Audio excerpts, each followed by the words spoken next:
Hey, so as realtors, we get a question pretty much in every single situation we ever walk into. As soon as somebody finds out that we're a realtor, they ask this question. What's that question, Danielle? How's the market? How's the market? So have a good answer. Quite frankly, the other night I just looked at someone and said, it's super weird. And that was probably not a great answer, but it is true. So make sure that you are keeping up with whatever technology your MLS has. We are going to show you some graphs from a program that our MLS uses to aggregate the data. Super easy to use. It comes up with really great, pretty pictures. You can make a few different charts. You can look at data from lots of different ways. You can add and subtract areas that you want to look at or compare. And our favorite thing is to compare the trends over years and kind of show what our seasonal trends are. We're in Chicagoland. It's snowing outside right now, and that matters. Like that affects our market a lot. So if you're in a place where the weather kind of stays the same, you might not have the seasonal trends as much. But I think even some of the warm places, like it's too freaking hot sometimes during the year for people to want to go look at houses. So Absolutely.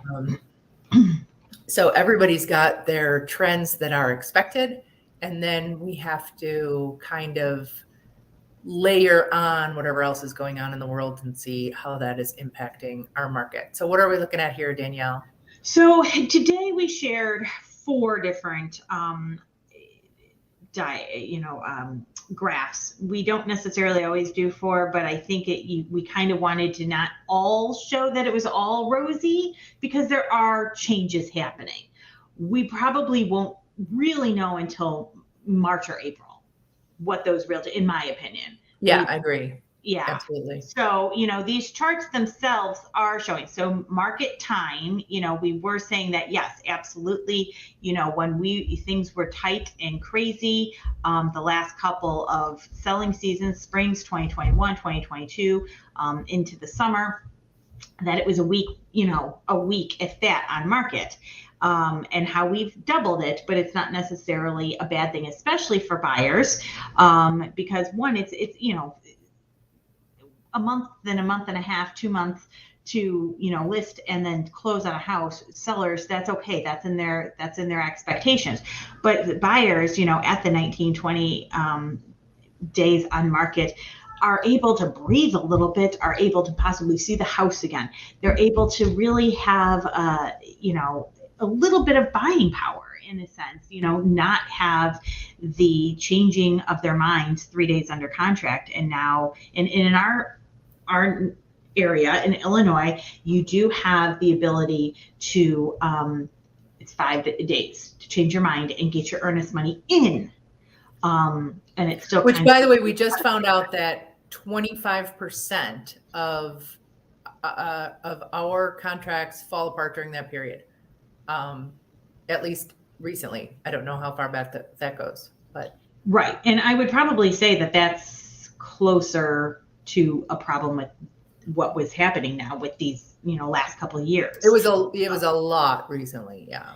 Buyer's remorse, basically. So we wanted to talk about market time, but we also wanted to talk about month supply, that we haven't seen really what you would even see as wow, words are escaping me today. I'm sorry. A neutral market since about July of 2019, around that time, the summer. But we also wanted to show, we keep showing these graphs that there's a normal ebb and flow and up and down. And we're seeing that, and we'll see if, in a couple months, like I said, if we start to see that rise up again. Home prices. Again, home for sale, my homes for sale. We are still seeing, this is a normal downturn at this time, but the overall numbers, even at their peaks, are what's still driving it. It is half of the amount of houses that we saw, again, in the summer of 2019 for us. And that is, going inside back to being a neutral market. So we need double, at least double. And I don't even think that was neutral, was it? I mean, to me, in my memory, it was about 4 to maybe 5. For a minute. What's that? Yeah, I mean, I would say it was neutral because it was about 4 to 5 months month supply. I mean, okay. that's when we were able to have. We might have seen that for a little bit, but to me, that was still in my memory, that was still a pretty low inventory market. So I think we might have hit those at the seasonal times of year when things slowed down, but I don't think we spent a lot of time in a 4 to 5 month inventory. It was still pretty low. Right, but I would still say it was neutral where buyers were able to get some closing costs and maybe a repair or two. Yeah. We haven't seen that since Definitely. 2020. Mm-hmm. But we're seeing it again, which is kind of odd because obviously these numbers are showing that it should be a bit more, buyers, sellers stronghold. But, maybe that's just the perceived change. Yeah. And then the one that was, again, this looks really, when you're looking at Naperville, which is kind of Ruth's home base, and it comes down at so severely, it looks bad. But again, this is medium.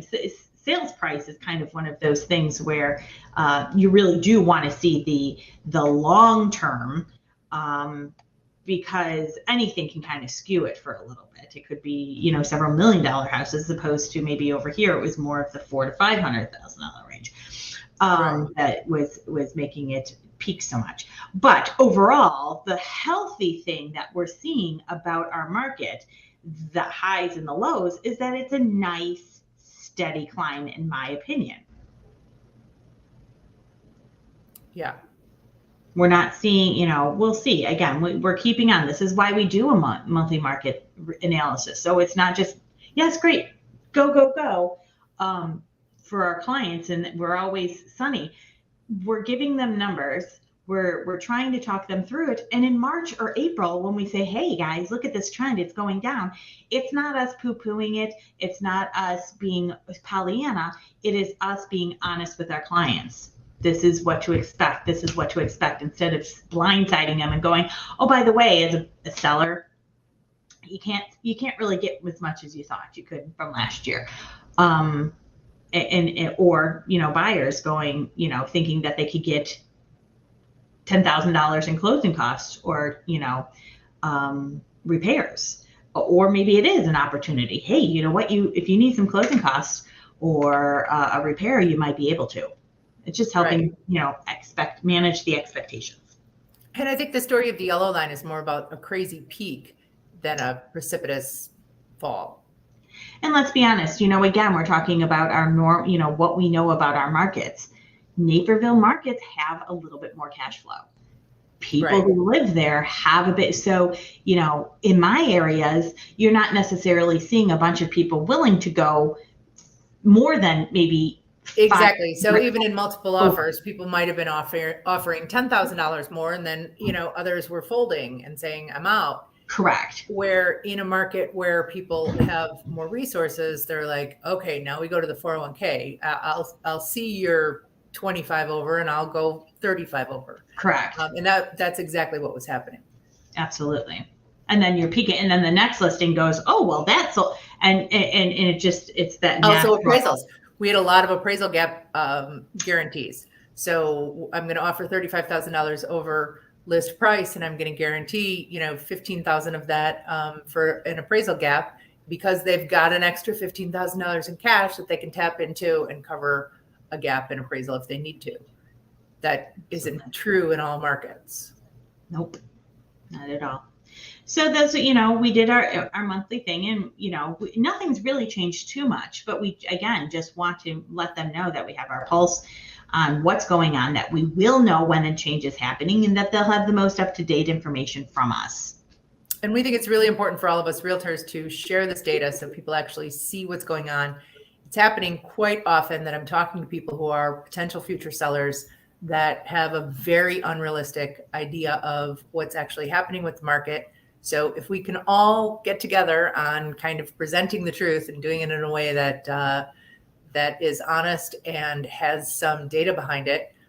We're going to have people quite frankly, much more willing to move because they're not going to be scared to death of what they don't understand. So all of us can get together on this and let's educate our markets. Absolutely. See you. We're going to be back in 2 weeks. We'll be off on Christmas Eve. And in 2 weeks, we're going to be back with some predictions for 2023. Take care. If you've got any, let us know.